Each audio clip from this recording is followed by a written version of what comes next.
BDO অফিসের মধ্যে আমাকে ধরে মারা হয়। যে ফলতার অন্যতম বিজেপি নেতা শ্যামল মণ্ডল খুন হয়েছেন তৃণমূল নেতাদের হাতে। আমরা ফলতা থানার কাছে একটা প্রোগ্রাম নিয়েছিলাম। সেখানে জেনারেটর ফেনারেটর উল্টে ভেঙে ভেঙে দিয়েছিল। 2017 সালের 30শে নভেম্বর ব্লক ডেপুটেশন প্রোগ্রাম, সারা পশ্চিমবাংলা ব্যাপী ব্লক ডেপুটেশন ছিল।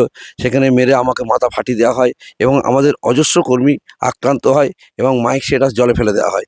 প্রত্যেকটা ইলেকশনের পরে 2019-এর লোকসভা ইলেকশন, 2021-এ বিধানসভা ইলেকশন, 2023-এ পঞ্চায়েত নির্বাচন, 2024-এ লোকসভা ইলেকশন, প্রত্যেকবারে আমাকে তুলে নিয়ে পেটানো হয়।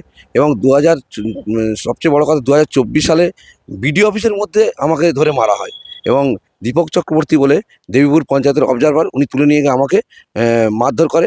শুধু এইটা নয়, ফলতা জুড়ে আমাদের বিভিন্ন কর্মীরা মার খেয়েছেন, অনেক মানুষ ঘর ছাড়া হয়েছেন। ইভেন যেটা মিডিয়াতে আসেনি এখনও পর্যন্ত, আমাদের 2021-এর নির্বাচনের পরে বনহুগলা বলে বেলসিং 2 গ্রাম পঞ্চায়েত, যেটা জাহাঙ্গীর খানের পঞ্চায়েত, সেখানে বনহুগলাতে শ্যামল মণ্ডল বলে আমাদের একজন কর্মী ছিলেন।